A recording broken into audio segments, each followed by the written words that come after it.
একাই 20 থেকে 25টা সমোসা খেয়ে ফেলতে পারবেন, এরকম জুসি মুচমুচে কুরমুরে সমোসাগুলো। তো চলুন এটা কিভাবে তৈরি করলাম মিনি সমোসা, আজকে এটাই শেয়ার করব। তো প্রথমে বলে 2 কাপ পরিমাণে আমি নিয়ে নিচ্ছি আটা। তো আটার সাথে স্বাদ মতো দিয়ে দিলাম লবণ এবং সয়াবিন তেল দিয়ে দিব এখানে 2 চামচ পরিমাণ, দিয়ে তারপরে ভালো করে মিশিয়ে নিব তেলটা, যেন ভালোভাবে সবগুলো আটার সাথে মিশে যায়। এই তো দেখুন একদম দলা দলা পেকে আসছে। এই পর্যায়ে সামান্য পরিমাণে পানি দিয়ে দিয়ে আমি একটা ডো তৈরি করে নেব। ডোটা কিন্তু একেবারেই শক্ত হবে না, আবার একেবারেই সফটও হবে না, নরমও না শক্ত নেই, এরকম টাইপের একটা ডো তৈরি করতে হবে। আর এটা দিয়ে আমরা কিন্তু সমোসার যেই শীট আছে ওইটাই বানাবো, বা রুটি যেটাই সমোসার উপরে যেটা থাকে। তো এই লেয়ারটা বানানোর জন্য তো এইভাবে করে, এই তো দেখুন আটাটা একেবারে শক্ত না একেবারে নরম না, পারফেক্ট পর্যায়ে হয়েছে। তো আমি রেখে দিলাম রেস্টে সামান্য।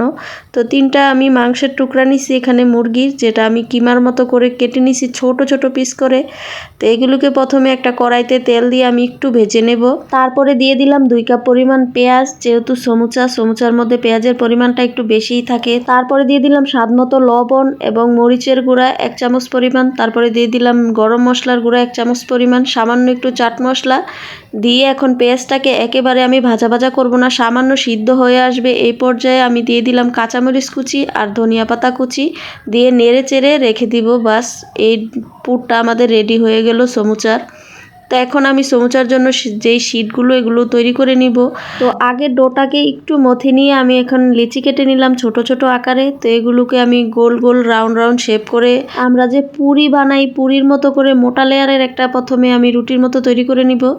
তো এরকম করে আমি 4টা 5টা রুটি তৈরি করে নিছি। এর মধ্যে একটার মধ্যে আমি সামান্য একটু তেল দিয়ে তারপরে একটু আটা দিয়ে তারপরে উপরে আরেকটা দিয়ে দিলাম রুটি দিয়ে আমি একটু বেলে নিব।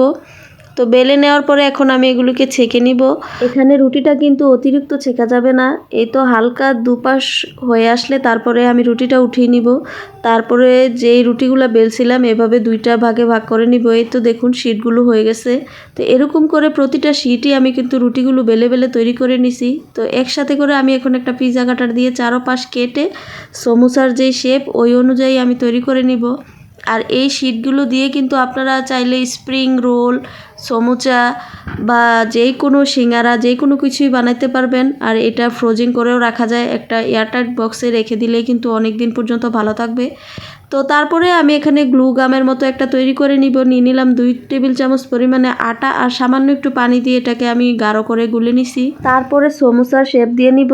দেখুন এভাবে, এটা আসলে বলে বোঝানো যাবে না, দেখে নিতে হবে। তো এরকম একটা পকেটের মতো তৈরি করে আমি দিয়ে দিব পুরগুলো। তো অল্প অল্প পুর, যেহেতু মিনি সমোসা অল্প অল্প সামান্য 1 চামচ পরিমাণের মতো গেছে। তো এই তো পুরটা দিয়ে এখন আমি মাথাটাকে একটু এরকমভাবে ভেঙে দিয়ে ওই যে আঠাটা তৈরি করছিলাম ওইটা লাগাই দিব। তো ভালো করে এভাবে লাগাই দিয়ে তারপরে মুখটা অফ করে দিব। আর আশেপাশে যদি একটু ছিদ্রর মতো করে থাকে, এই তো দেখুন আমি আটার যে গ্লুটা ছিল এটা দিয়ে কিন্তু এই পাশের ছিদ্রগুলো বন্ধ করে দিব, না হলে কিন্তু যে পুরটা এটা বের হয়ে আসতে পারে।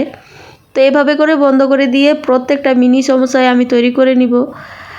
আর এইভাবে করে এই পর্যায়েও কিন্তু আপনারা ফ্রিজিং করতে পারেন, একটা বক্সের মধ্যে রেখে দিলে কিন্তু অনেক দিন পর্যন্ত ভালো থাকে। 3 থেকে 4 মাস পর্যন্ত রেখে আপনারা এটা খেতে পারেন, পরে শুধু নামাইয়ে ভাজা ভাজা খেয়ে ফেললেই চলে। তো আমার এই পর্যায়ে সবগুলো সমোসা বানানো শেষ। এখন একটা কড়াইতে আমি তেল গরম করে নিছি আর প্রত্যেকটা সমোসায় দিয়ে দিব, দিয়ে উল্টিয়ে পাল্টিয়ে একটু মচমচা করে ভেজে নিব। এখানে চুলার আঁচটা কিন্তু একটু লো টু মিডিয়াম রেখে তারপরে ভাজতে হবে, তাহলেই ক্রিস্পি হবে। তো এই তো সাথে আমি 2টা কাঁচামরিচও দিয়ে দিছি, দিয়ে একেবারে এখন লাল লাল করে ভেজে নিব। তো ভাজা হয়ে গেলে সমোসাগুলো এখন আমি উঠাই নিব, তেলটা ঝরে গেলেই উঠাই নিলেই বাস সমোসা। এভাবে করে কিন্তু আপনারা বাচ্চাদেরকে মিনি সমোসা তৈরি করে দিতে পারেন, বাচ্চারা বাইরের খাবারের প্রতি ঝুঁকবে না, বাসায় তৈরি করে দিবেন। আর এটা অসাধারণ মজা ছিল। আর বিকালের চায়ের আড্ডায় তো কি বলবো, একেবারেই জমে যাবে।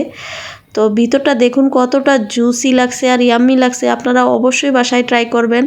আর দারুণ মজা এটা খেতে। আর অবশ্যই রিভিউ দিয়ে আমাকে জানাবেন। ভিডিওটি ভালো লাগলে লাইক কমেন্ট শেয়ার করে দিবেন, পাশে থাকবেন। এতক্ষণ ভিডিওটি দেখার জন্য ধন্যবাদ।